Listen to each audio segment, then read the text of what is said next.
I've just arrived, and the first thing I need to do is scout out a place where I can walk the boat and the gear down to the edge of the water without sinking into the mud, and then we're going to go ahead and paddle across.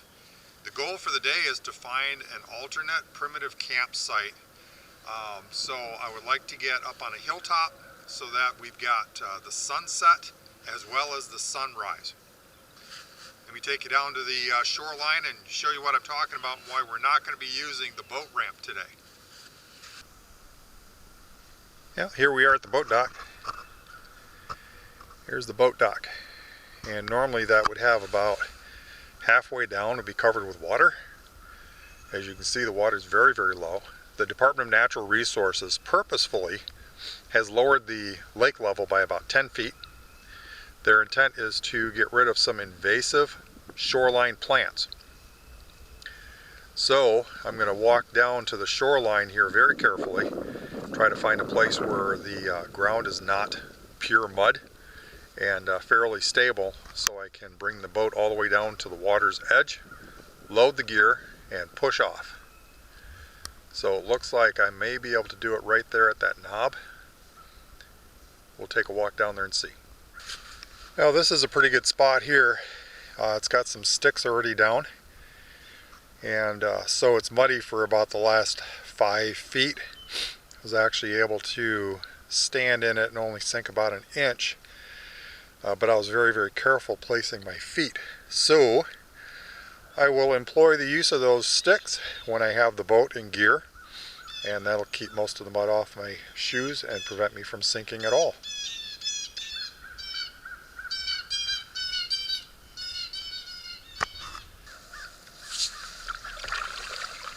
We're out on the water. Getting in was no more challenging than expected. Those sticks worked out really well. Came through a small wooded section. Somebody had already created a little pathway, so brought the canoe down first, and then the pack. Put the pack on my back, so I was able to just lift the canoe and bring that across those sticks. Worked out real good. So we're just going to paddle across the lake here. I've got a spot in mind, so we're just going to enjoy the day. Scheduled high temperature is in the middle 50s and winds up to 10 miles an hour. We've already had a couple of gusts as there are some frontal boundaries moving through the area, but right now it's very calm. It's beautiful out here.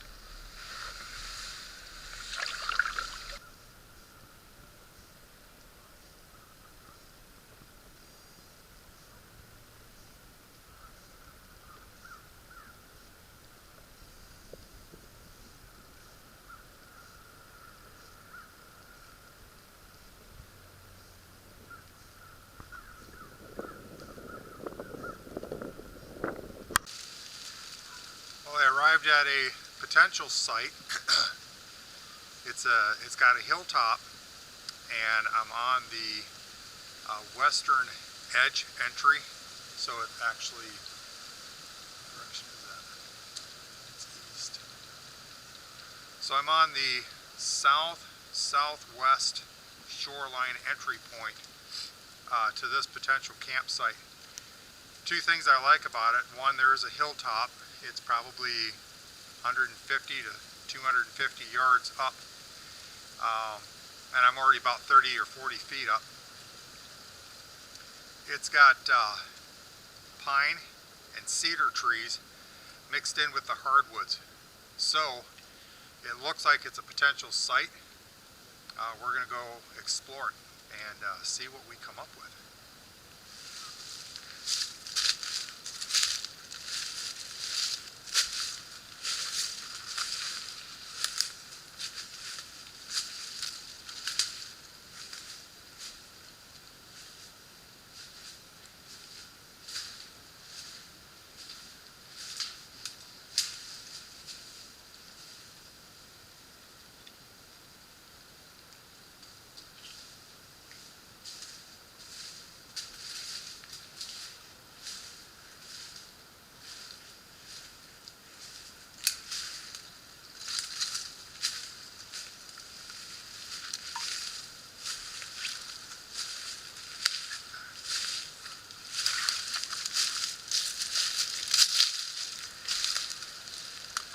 just went up that short distance, and somebody has a tent set up there.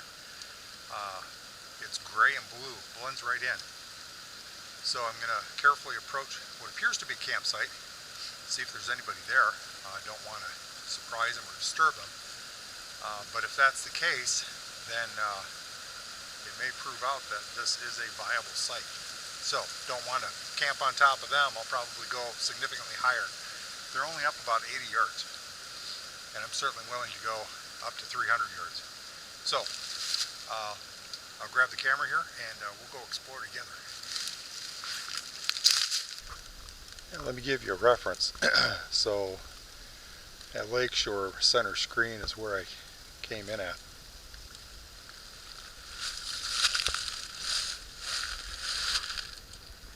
And half that distance again is where that tent is.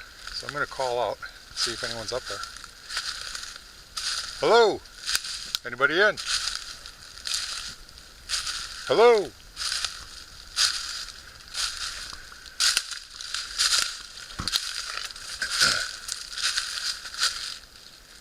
Hello, anybody there?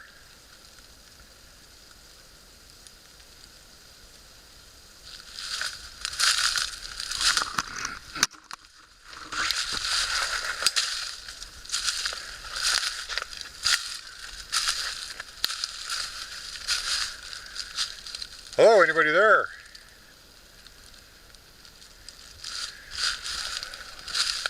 It looks like the tent fly is a little in disarray, so perhaps somebody hasn't been here for a little bit.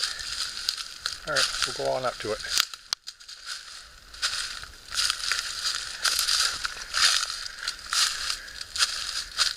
Hello, anybody here? Hello, anybody here? A couple of hiking poles outside of it.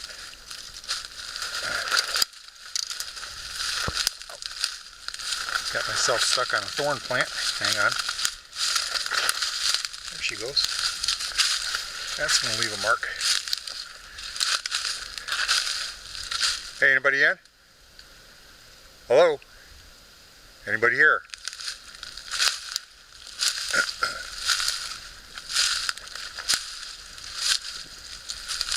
Anybody in? Hello, anybody in?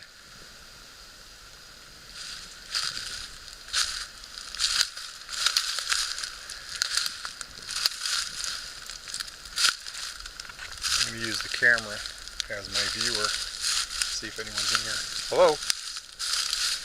Don't want to scare you. Hello?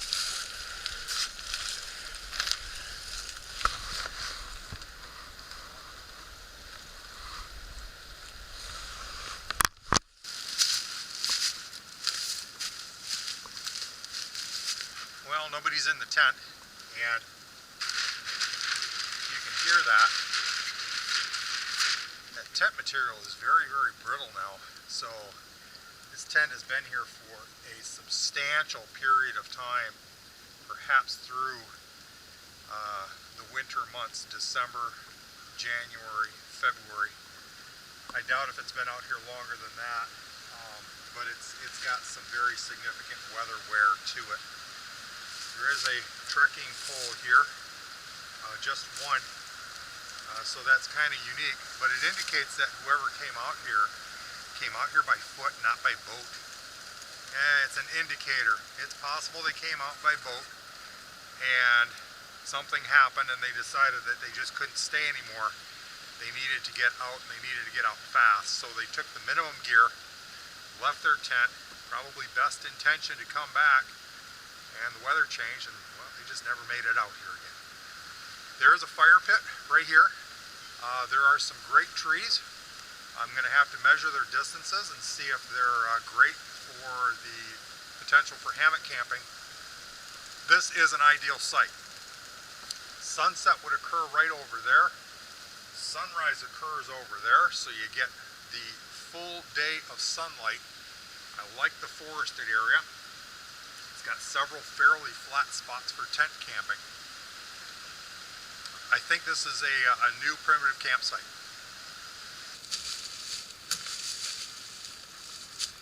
Well, that was a fun part of the adventure.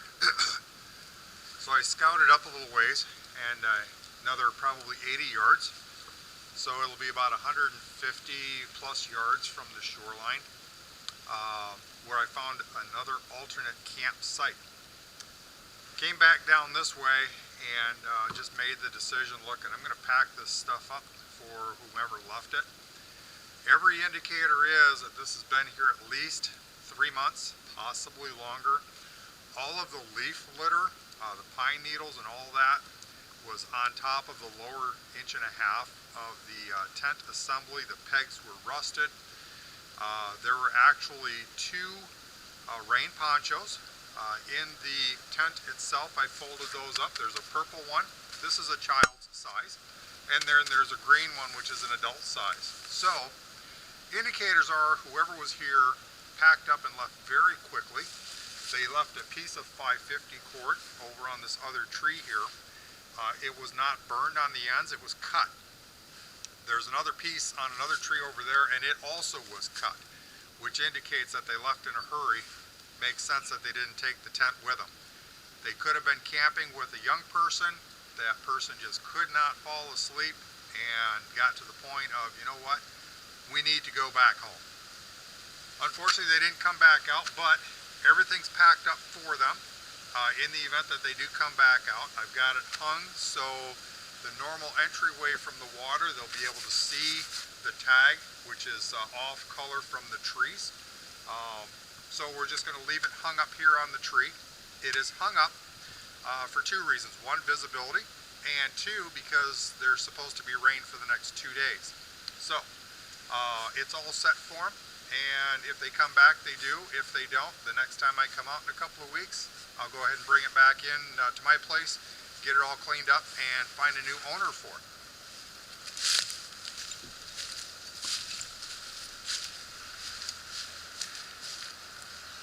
Well, I achieved my goal coming out here. I found a campsite, a couple of trees to hang a hammock by, a couple of areas for tents. It's actually further up there, but about 120 yards from the shoreline, there's this campsite that's been pre-established.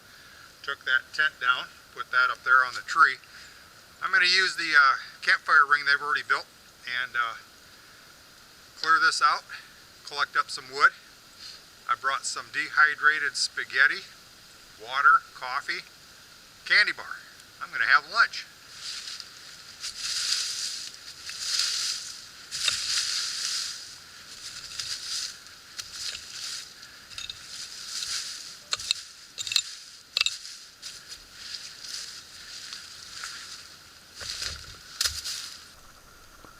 Yeah, I'm all ready to go. I got a cup, dehydrate spaghetti, a cup, coffee grounds, Snickers bar. There's my fork, goes with my fork, knife, spoon set. 2 bottles of water. Got some starter material, small sticks, mediums, bigger mediums, and some more mediums. That ought to be enough for boiling a couple of cups of water.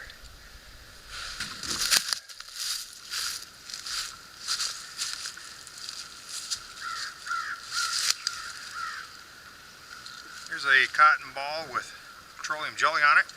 Just a regular old lighter.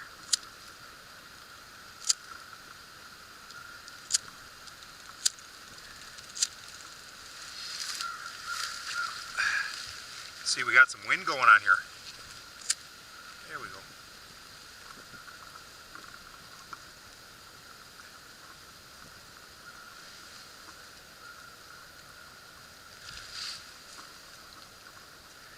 So this thing will burn for about 5 minutes. It's a 1/3 of a cotton ball. I just break the cotton balls up, smear some petroleum on them,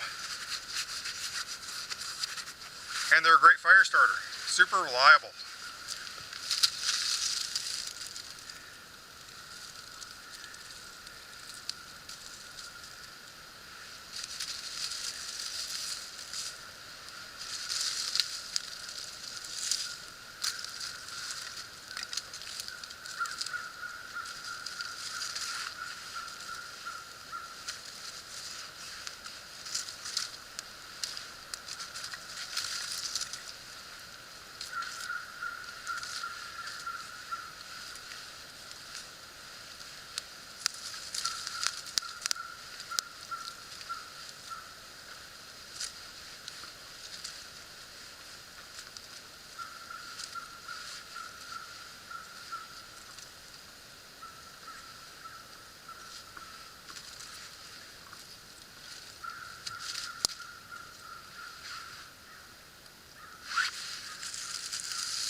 a good flame inside there right now.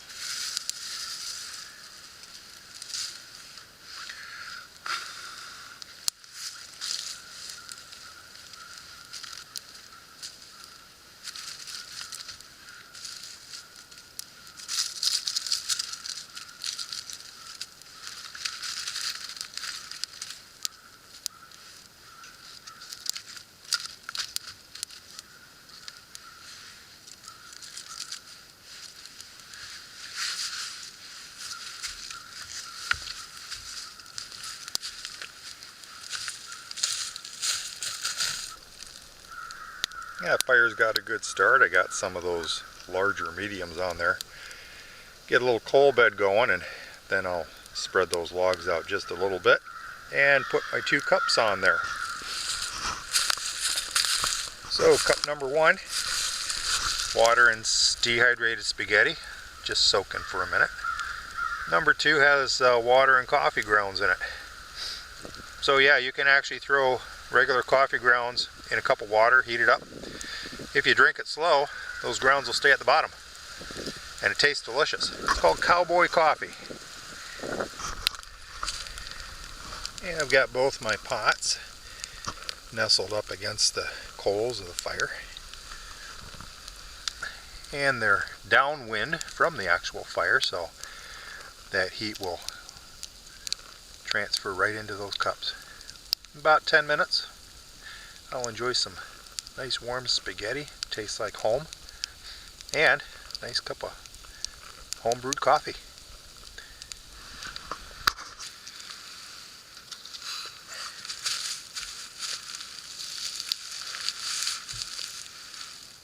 Well, the spaghetti has reached a point where it boiled for about a minute. That is the water around it. That's what she looks like.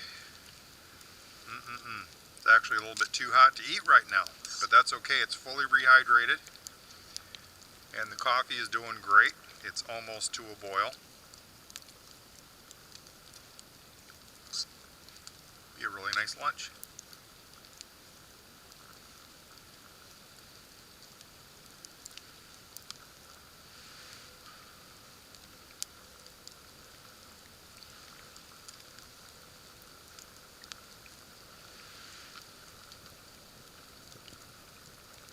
Just like home. Love spaghetti.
That I'm on. It hasn't melted yet.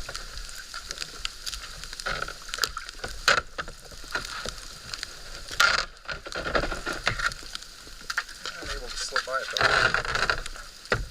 So these are the rocks that normally are another 10 feet underwater.